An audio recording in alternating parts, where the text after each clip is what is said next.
Hi everybody. Today we're going to be going over Chapter 9, which discusses forming and maintaining personal relationships.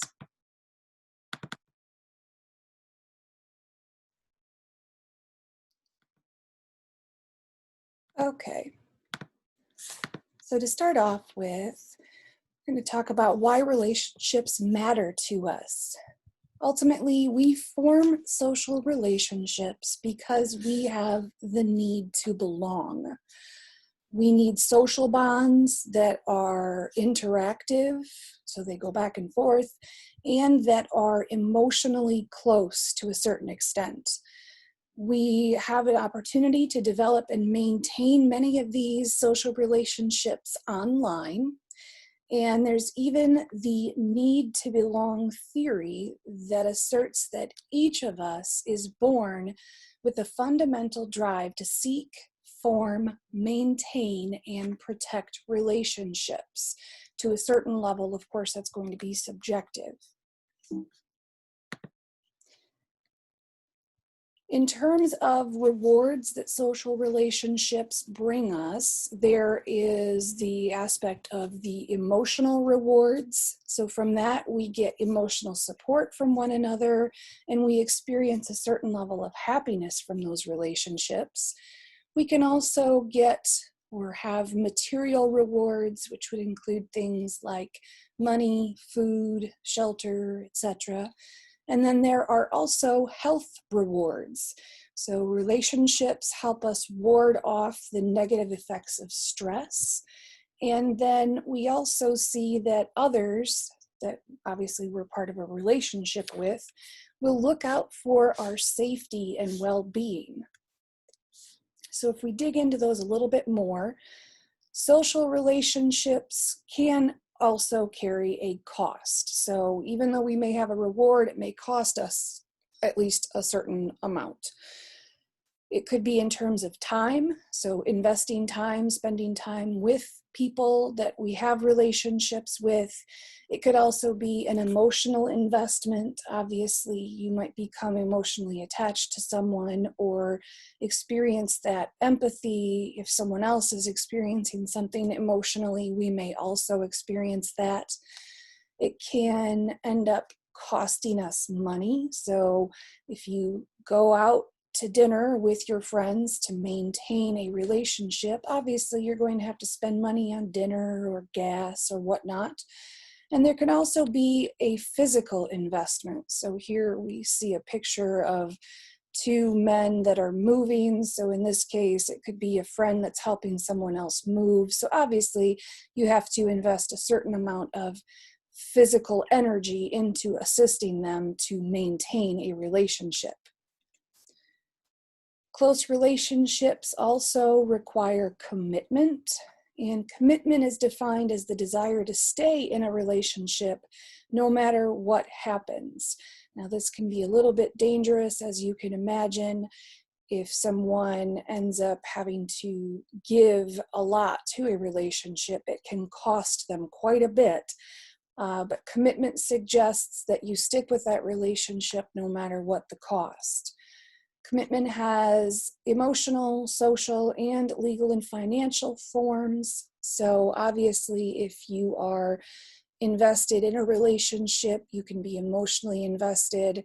You can have social aspects to the relationship. And then also, especially if you're married or living with someone, you can see legal and financial commitment taking place. In terms of emotional commitment, this is the sense of responsibility that we have for each other's feelings as well as emotional well-being. So an example of emotional commitment would be listening to your friend's problems, even though you may think that they are trivial. So you may not necessarily see the value in spending a lot of time on that particular problem, but because they are your friend, you're committed to them, and therefore you go ahead and invest the time. Social commitment motivates us to spend time together, to compromise, to be generous with praise, and to try to avoid petty conflict. So an example here could be if you are in a, excuse me, in some kind of partnership with someone, a significant other. Maybe they want to spend time with their family. You don't necessarily enjoy spending time with their family, but because you are committed to them, you do spend time with your in-laws because you are committed to them. And then also legal and financial commitments, as I mentioned, that's another one. An example here would be parents providing financially for their children. Obviously, they are committed to that relationship and they have to financially support them in some way. Interdependence. We see this happening in close relationships. Interdependence is a state in which each person's behaviors affect everyone else in the relationship. This is different than independence or dependence. So an example to try to help you visualize or imagine what this means particularly would be if you have a significant other, if your partner moves away temporarily for work, let's say, that would affect you and the other person equally because you're both interdependent, you're both committed to that relationship, and you have some kind of bond. Close relationships usually have higher levels of interdependence, obviously, than casual relationships. You're probably going to experience more interdependence with a significant other or a spouse than you would with a casual acquaintance. Close relationships require continuous investment. Investment in this case is the commitment of resources of whatever type to a relationship. Resources can be time, they can be money, etc. People in intimate relationships are often aware of how much they invest, and they're also usually aware of whether the investment is equal. So if you are putting a lot of time into a relationship, you're probably aware of that. And you're probably also aware of it if your significant other is not investing as much time as you do. Close relationships spark dialectical tensions. These are conflicts between two important but opposing needs that are experienced by people within those relationships. Some of the dialectical tensions that are identified when we talk about all of this are autonomy versus connection. So here we see the conflict between wanting to be one's own person versus the desire to be close to another person or to others. Another tension is openness versus closedness. Here we see the desire for disclosure and honesty being put against the desire to keep some things to yourself. Another is predictability versus novelty. In this case, we see the desire for consistency and stability on one end of the spectrum, and the desire for fresh, new experiences on the other end of the spectrum.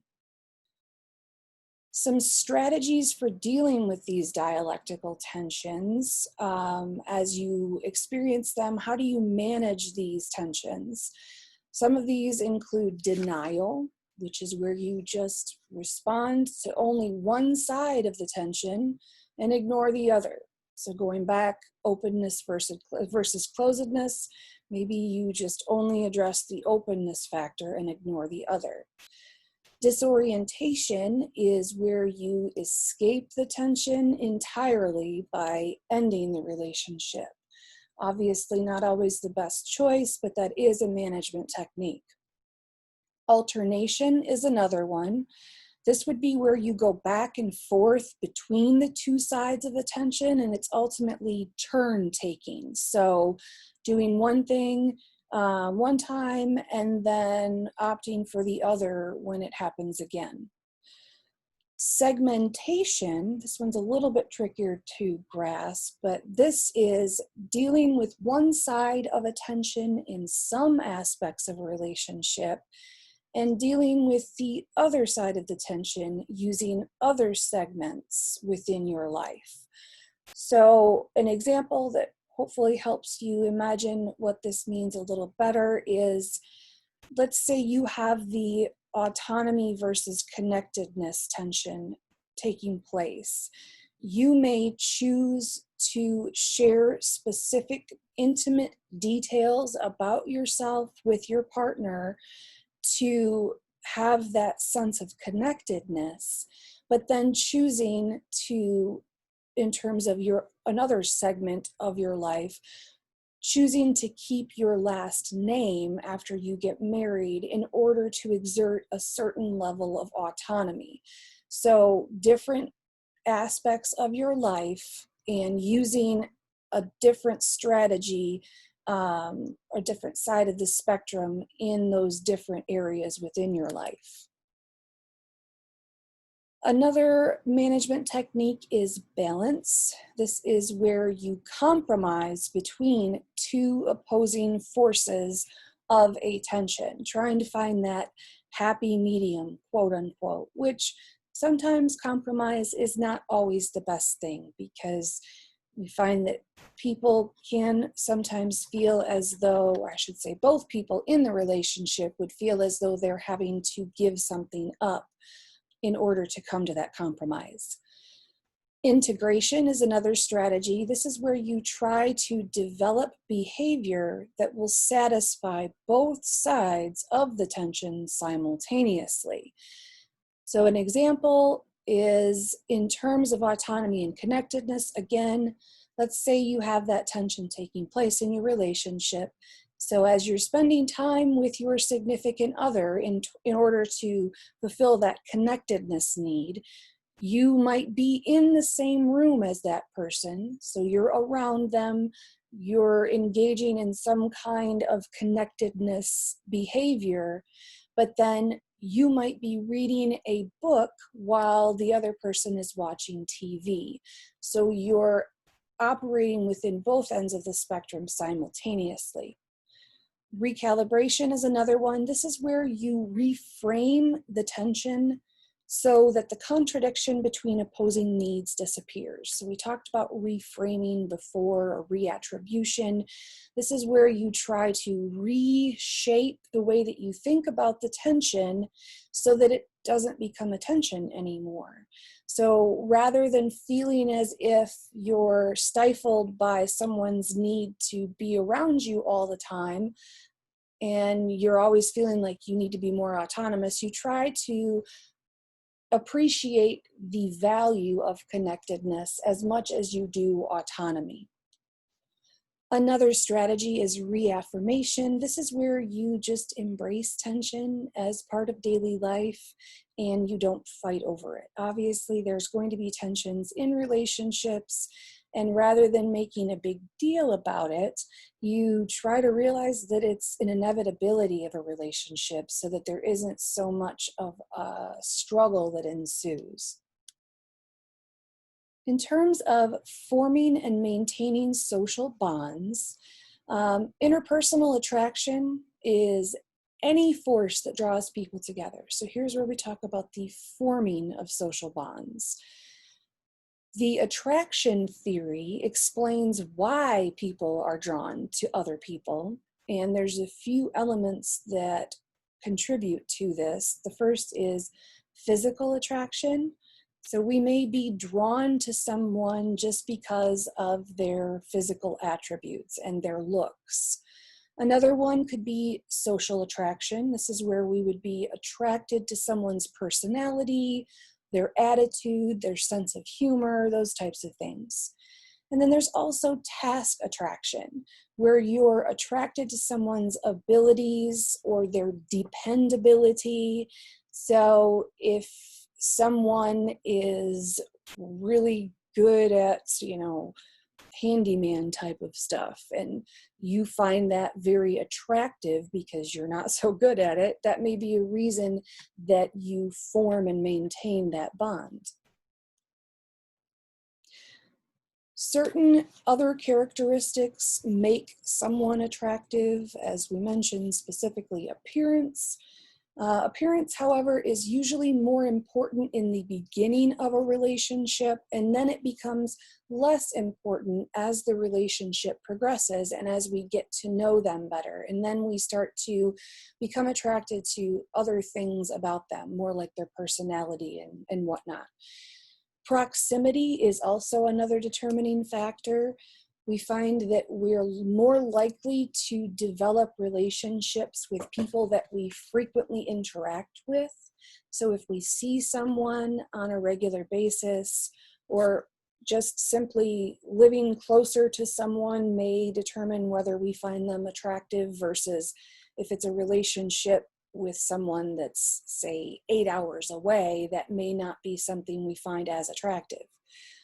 Similarity is also a determining factor for attraction. First of all, similarities are validating. So when we find someone that shares interests with us, it can kind of be a boost for our ego, because we think to ourselves, wow, I really like to collect coins, and I didn't necessarily think that that was something to be envious of, but now I've met this other person, and so it's validating, it's self-validating.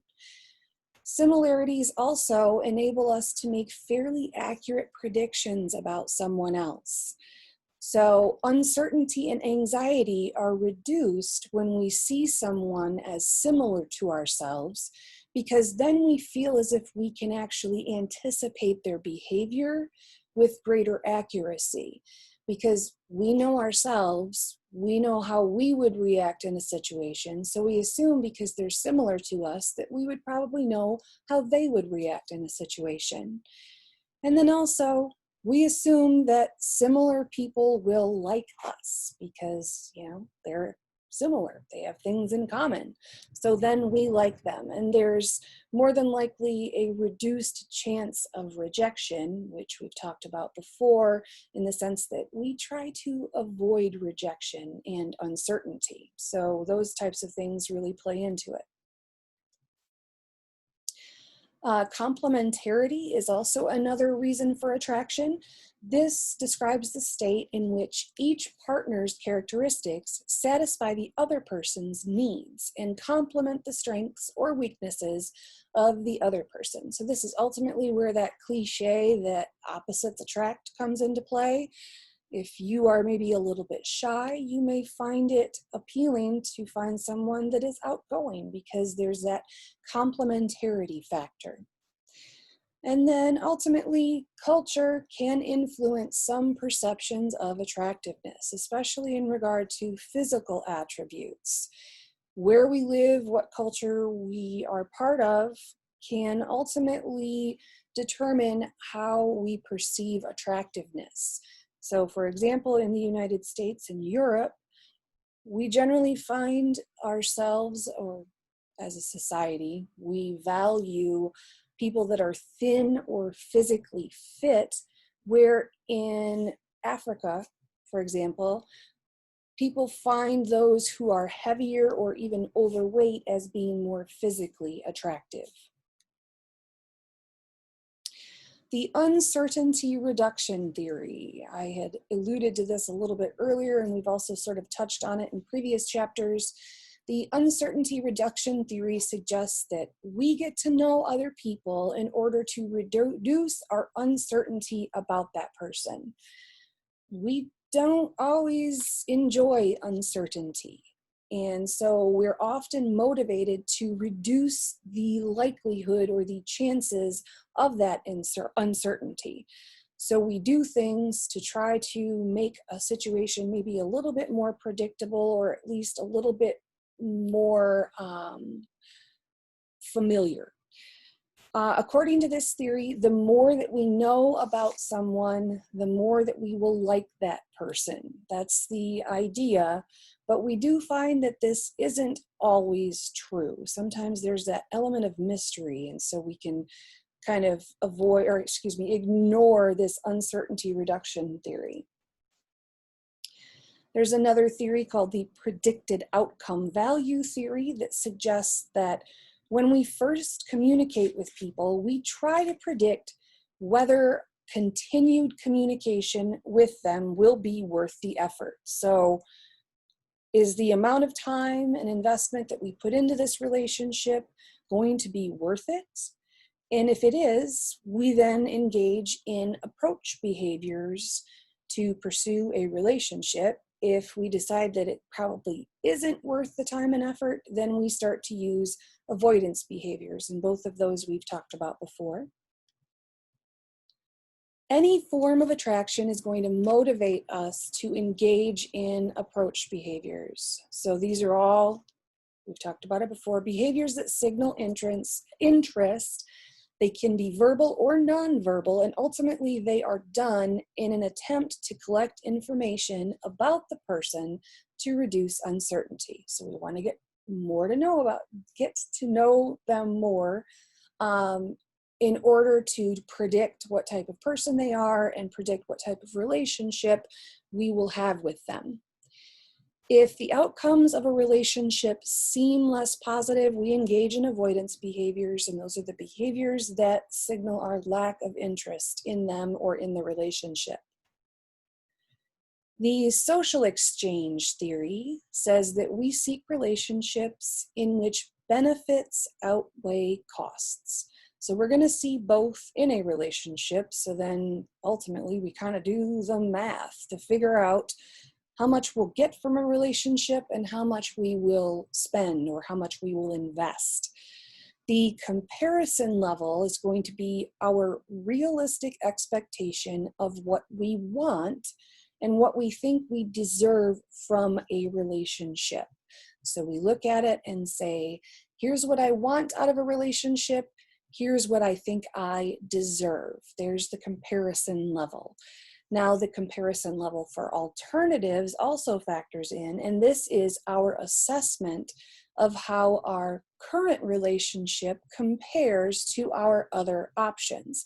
Obviously, if you aren't in a relationship, that's going to make that level lower because we have nothing to compare it to. According to this theory, we're going to seek out relationships where the comparison level equals or exceeds our comparison level for alternatives. So what do we expect? What do we deserve? What do we have outside of that current relationship as alternatives? And we would then look for something that is equal. However, if someone doesn't necessarily believe that they deserve a lot from a relationship, or if they don't have a relationship, this can explain why some people stay in costly relationships where maybe our needs aren't being met, where we're investing more time than the other person, or potentially even allowing there to be a certain level of abuse that takes place. In the equity theory, we seek relationships in which our ratio of costs and benefits is the same as our partners. So we want some equality in terms of how much we invest and how much we receive. An imbalance often results in an unsatisfying relationship that is more likely to fail. In an over-benefited relationship, we are receiving more from the other person than we are actually giving, where an under-benefited relationship is where we're giving more to the relationship than we are receiving. Relational maintenance behaviors are going to be actions that we take to maintain relationships. If we're committed to them, we're going to engage in these behaviors. Some of these behaviors include positivity, openness, giving assurances, which are behaviors or statements that illustrate our commitment to the other person, It could also involve social networks, especially in regard to sharing our network. So sharing friends, having your significant other be part of those networks. And then also sharing tasks, doing things for the other person or with the other person, little things around the house, etc. There is a researcher named Knapp who put together a 10-stage model of relationship development. And here is a little infographic that helps you imagine what these stages are and how they take place. Over on the left-hand side of the screen, we see in that blue bubble, these are relationship formation behaviors or steps, stages. In the green circle is more along the lines of maintenance behaviors. And then on the right side in the yellow circle are stages that would be associated with the dissolution of a relationship. So breaking these down, as I mentioned, on the left-hand side in that infographic are stages that are part of the relationship formation. We start out with initiating, which is where we meet and interact with somebody for the first time. The next stage is experimenting, where we start to converse with the other person to learn more about each other. The next stage is intensifying, where you start to move from just being acquaintances to becoming friends. And then integrating is where there is a deep commitment formed and potentially lives becoming integrated, becoming part of social networks, doing things regularly together. And then the next stage is bonding, and that's the one that appears at that plateau level. So if I go back here, we have that bonding and differentiating at the plateau level. So here's where we are. The bonding stage is where there is some kind of public announcement or an active commitment. The easiest way probably to envision this is when you talk about marrying someone, where you're actually signing off that you're committed to them, etc. Now, on the right-hand side of that infographic, then we see relationship dissolution. So this is where the relationship starts to break down to a certain extent. The first stage in that process, in that part of the model, is differentiating. This is where differences between one another are now seen as undesirable or annoying, where maybe earlier in the relationship they were cute or quirky, etc. The next stage is circumscribing. This is a decrease in quality or quantity of the communication that's taking place between the two people.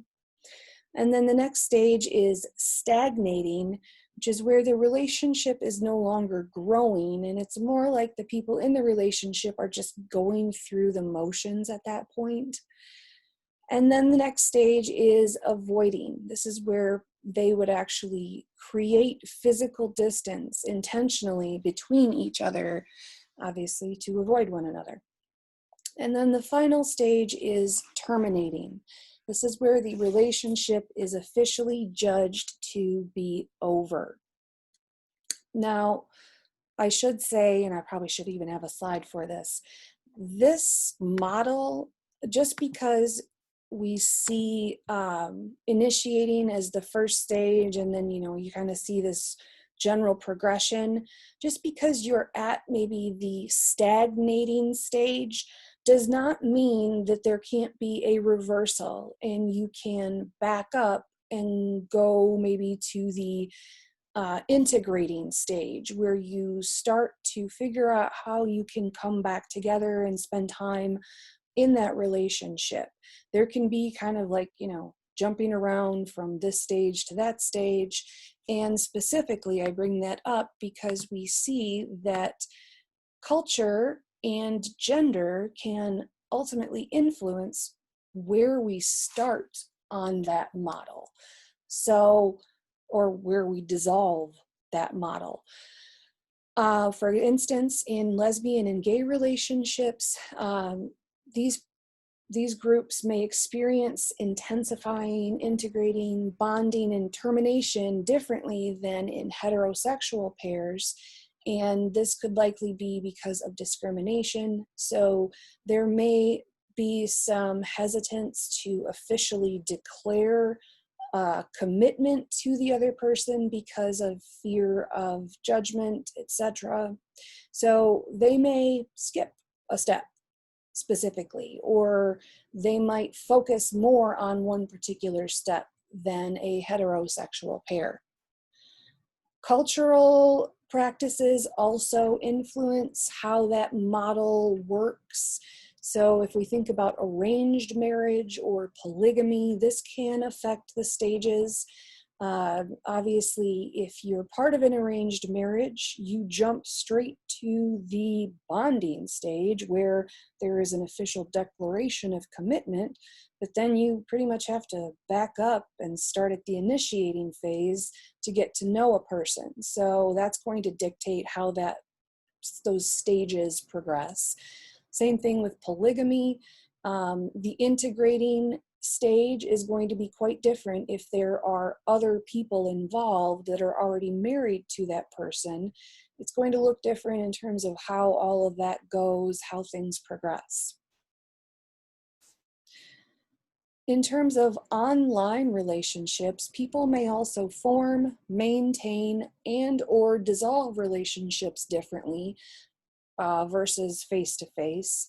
So we have different ways of dealing with uncertainty. If we don't know much about a person, we can ultimately what we call, stalk somebody, look at their social media platforms, look at their profiles, and try to get to know more about that person so that we can potentially avoid some of that uncertainty.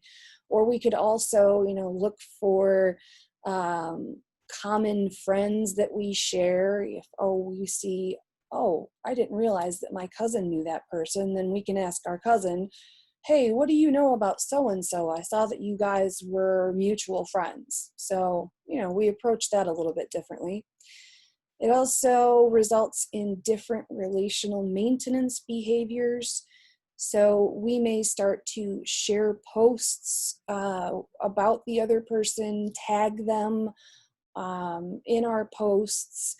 We may make it Facebook official where we say that we are in a relationship with someone, etc. So that means that we approach some of those stages differently, and we have those different behaviors as well.